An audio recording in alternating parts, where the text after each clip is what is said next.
Tuve oportunidad de conocer a Charlie Becerra, un joven pero gran escritor del Perú, hace algunas ferias internacionales de libro en Guadalajara.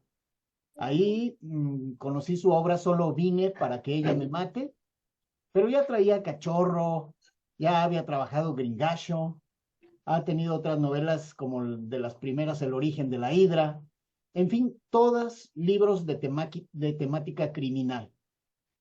Y ahora quiero preguntarte, Charlie, además de saludarte, mandarte un fuerte abrazo, hermano, sobre esta novela de Masacre, cuya portada pues me llama mucho la atención por ese tono anaranjado, pero detrás del color pues está desde luego el crimen. Ajá.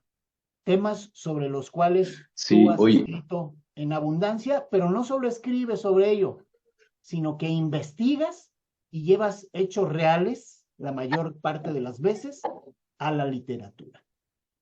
¿Cómo estás?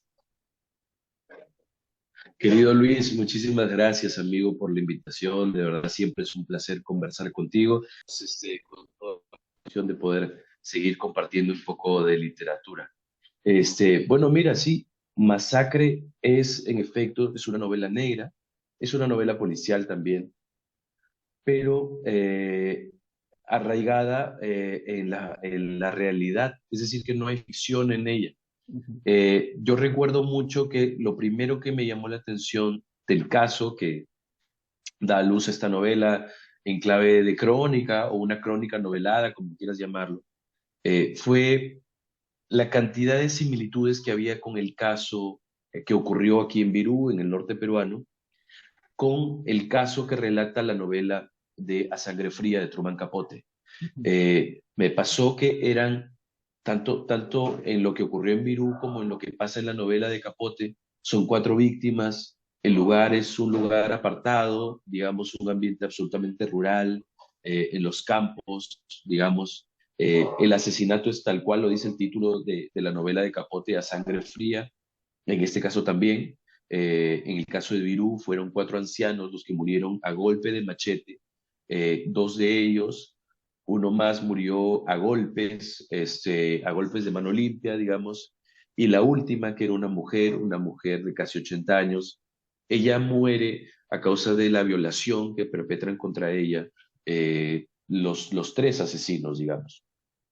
Entonces me llamó mucho la atención porque era como que los asesinatos de Holcomb, que narra Capote, hubieran vuelto a ocurrir, pero aquí en el norte peruano, ¿no? Es como un crimen que se reinventa, ocurre nuevamente, pero con detalles todavía más escabrosos, ¿no? Como los que te he contado, y con el agravante de que uno de los asesinos era un menor de edad. Entonces, fue muy interesante porque me llamó la atención. Ocurrió que un familiar directo de las víctimas era amiga de mi esposa, amiga mía también. Entonces yo recuerdo que nos encontramos con ella a poco del crimen y que nos contó muchas cosas desde dentro de la familia, ¿no? De los deudos y de las víctimas. Y entonces yo recuerdo que nos causó mucha impresión, me dio muchos datos que no estaban en la prensa, pero dije, no, esta es una novela muy violenta, es un caso demasiado violento, demasiado grotesco, no lo voy a contar. Y luego ocurrió que meses después, casi un año después, yo me encuentro con un amigo que también es investigador criminal. Entonces, conversando, ¿no? Así como nos ponemos al día tú y yo, las cosas que andamos, me encontré con este amigo y me dijo, oye, ¿en qué andas trabajando? Y dije, bueno, estoy en esto, pero también me interesé en algún momento en este caso, ¿no? Y le dije el caso de Virú. Me dijo, oye, Charlie, qué interesante, porque yo tengo los audios de las confesiones de los asesinos. Tengo todas las horas de confesionario. Entonces me impactó y me dijo, te lo doy, te lo entrego mañana mismo. Y dicho y hecho, vino a mi casa, me entregó las memorias USB con el relato pormenorizado del minuto a minuto de los crímenes. O sea, absolutamente impactante, escalofriante, muy gráfico, pero eran testimonios valiosísimos para entender lo que había pasado. Yo recuerdo haber estado toda una noche escuchando esos relatos absolutamente macabros y al final, al terminar, en plena madrugada de escuchar todo eso, pensar, ¿sabes qué? No, no voy a contar esto porque ahora tendría que contar cosas de las que me acabo de enterar que son más terribles de lo que imaginaba, así que no, dije no. Y aparqué el proyecto durante un año más, te diré, un año más. Y ocurrió que me encontré luego con un abogado amigo mío con el que no nos veíamos hace un tiempo y estábamos conversando y le cuento, no sé cómo sale esto y le digo, oye, mira este caso que hubo, ¿te acuerdas? Y me dice, Charlie, yo me acuerdo mucho de ese caso porque yo trabajaba ahí en el Ministerio Público de ese lugar. Me dice, es más, yo tengo la carpeta fiscal completa de ese caso. Y al día siguiente, amigo, me trajo los 4 tomos de la carpeta fiscal con las actas, con las evidencias, fotografías del lugar. O sea, ya olvídate. Entonces yo me di cuenta en ese momento que si yo no escribía ese libro, en unos meses más me iba a encontrar con una persona que justo había pasado por ahí esa noche y que me iba a contar más cosas. Y así, o sea, tú sabes que nosotros los escritores decimos que las historias nos persiguen, ¿no? Eso te iba a Nunca lo decir he que experimentado como en este te caso. persiguió el caso prácticamente. Exactamente, pero literalmente, o sea, todo el tiempo me iba topando con este caso una y otra vez. Entonces, la única forma de liberarme de él fue escribiendo esta novela. Oye, Charlie, y pues sabemos que tú en tus novelas siempre eh, trabajas con una gran pregunta. ¿Cuál es la gran pregunta de Masacre? Y también cómo te metes en la mente de estos criminales, incluido este menor de edad. Bueno, de hecho, esta pregunta que me acabas de hacer es la pregunta más importante, creo yo, ¿no? Al momento de plantarse una novela, Ujú. la novela es el desarrollo de una pregunta, digamos, simple, desarrollarla en cientos y tantas páginas, ¿no? Y la pregunta de Masacre es, ¿qué es lo que ocurre con estos tipos, con estos muchachos? Uno de ellos, como ya te dije, menor de edad, que de pronto una noche, ellos sin haber tenido récords criminales propiamente dichos, creo que solo uno de ellos había tenido algunas incidencias de robar cosas pequeñas. ¿Qué ocurre en la mente de estos sujetos que se transforman en absolutos monstruos, en bestias? De un momento a otro, en una sola noche desatan un baño de sangre impensable.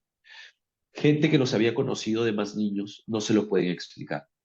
Entonces la novela intenta indagar en qué es lo que ocurre, ¿no? Y claro, el testimonio de ellos mismos era fundamental. Yo no creo que haya una respuesta precisa, creo que hay muchas respuestas y la novela en sí misma es la respuesta, ¿no? O mejor dicho, la pregunta también es la respuesta, en el sentido de que al yo plantearme esta pregunta eh, y acceder a las pruebas y a las mismas confesiones, a cada uno le pasan cosas diferentes o dice que le pasan cosas diferentes, ¿no?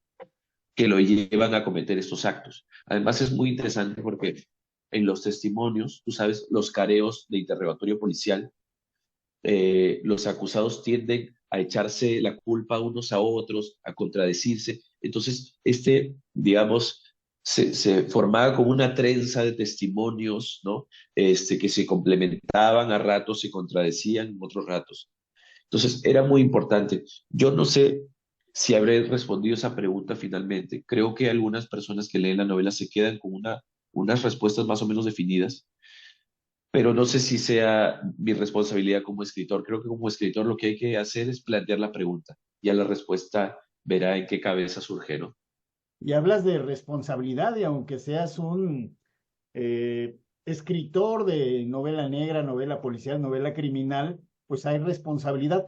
Después de conocer tanto dato, tanta situación, tanta brutalidad, ¿le das algún tratamiento especial a los detalles?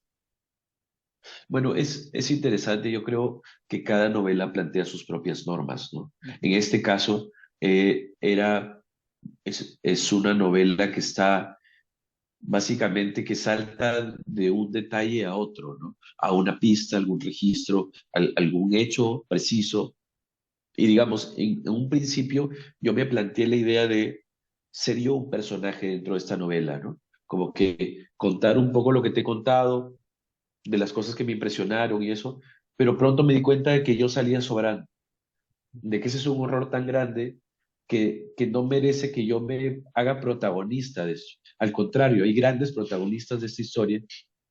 Y claro, teniendo en cuenta, digamos, el hecho de que esta novela, hay otros libros más literarios donde tú le puedes poner, ornamentar un poco más la historia, ¿no? Entonces sale la historia un poco con más grasita, ¿no? O sea, más gordita, más en fin, con más envoltura. Esta creo que no era el caso. Y ahora, en cuanto a los detalles que me decías, sí, incluso te confesaré, querido Luis, que hay algunas cosas que yo me he guardado, que no he puesto porque ya era demasiado. Y lo que yo no quería era cruzar esa línea que separa la narración, o sea, el hecho pertinente de contar una historia que transgrediera la moral de las víctimas. Aun cuando se cuentan cosas muy terribles, yo sí intuí que había una línea que ya no se debía cruzar. La Entonces, y línea a del pesar de todo haberlo amarillismo, hecho, la línea del amarillismo, claro, como dice Charlie, exactamente, no la cruzaste. exactamente, tienes toda la razón. No, no, al menos eso he intentado, ¿no? Y a pesar de eso, a pesar de lo cual, esta novela es profundamente gráfica y bastante terrible, ¿no? Yo he tenido personas, amigos, lectores, que con todo el aprecio del mundo me han dicho, oye, tuve la mala suerte de leer esta novela mientras estaba tomando desayuno. Entonces, imagínate, se me quitó el apetito. Luego hay otras personas que me han dicho, yo creo que este es su mejor libro. Y luego entonces, quizá no sé finalmente cuál, digamos, cuál ha sido el camino correcto, pero el hecho de que haya generado cosas en los lectores me parece que ya es uno de los objetivos que yo tenía en un inicio. El secreto del buen escritor es llevar hechos muchas veces locales al mundo. O sea, esto ocurre en un rancho, en un lugar apartado, bueno, zona rural, verdaderamente no sé cómo sea el sitio, pero te lo imaginas en la novela San Roberto, y de ahí para el mundo. Exacto. ¿Cómo llevar estos hechos que las noticias incluso no la llevan, aunque ahora estemos con redes sociales, pero somos selectivos de qué informar, qué llevar y qué informarnos también? Pero la literatura te permite conocer estos hechos locales eh, en otros idiomas y con nombres eh, que a veces es difícil pronunciar y bueno, pues tú los llevas a todas partes. Tienes toda la razón, amigo. Mira, yo pasa una cosa curiosa. Las historias que yo creo más locales son las que tienen mayor resonancia afuera. Por ejemplo, Masacre se va a publicar ahora en España y se va a publicar en Chile este año también. Masacre, que es una cosa que ocurre en un pueblito, en un centro poblado, como le decimos acá, de San Roberto, de una provincia casi anónima, ¿me entiendes? Una cosa muy específica, Uh -huh. de alguna forma conversa con otras realidades. Creo que porque finalmente todos somos humanos, todos somos seres humanos y le terminamos teniendo miedo casi que a las mismas cosas, ¿no? Por ejemplo, yo esta novela la presenté ahora en Granada, que tuve la oportunidad de ir por primera vez allá, y era increíble porque llegó un momento de la presentación donde yo estaba hablando de los hechos violentos que pasan en localidades como Virú. Entonces, a mí se me hacía increíble que estas cosas que yo sentía en fin, tan de mi provincia, ¿no? Tuvieran a la gente así, o sea, como pasmada escuchando las cosas que pasan, ¿no? Pero luego me doy cuenta que, como tú bien dices, ese es un poco el poder de la literatura, ¿no? Hacernos reflexionar y darnos cuenta que el mundo en realidad es solo un pueblo muy grande, pero no deja de ser un pueblo. Pues mi querido Charlie, ya seguiremos platicando muy pronto porque tengo entendido que ya tienes algo entre manos, que ya se cocinó y que ya empieza a circular y a invadir las librerías. Pero de esto platicamos la próxima vez. ¿Qué te parece? Encantado, encantado, querido amigo. Gracias, gracias por el tiempo. Muchas gracias, Charlie. Un fuerte abrazo.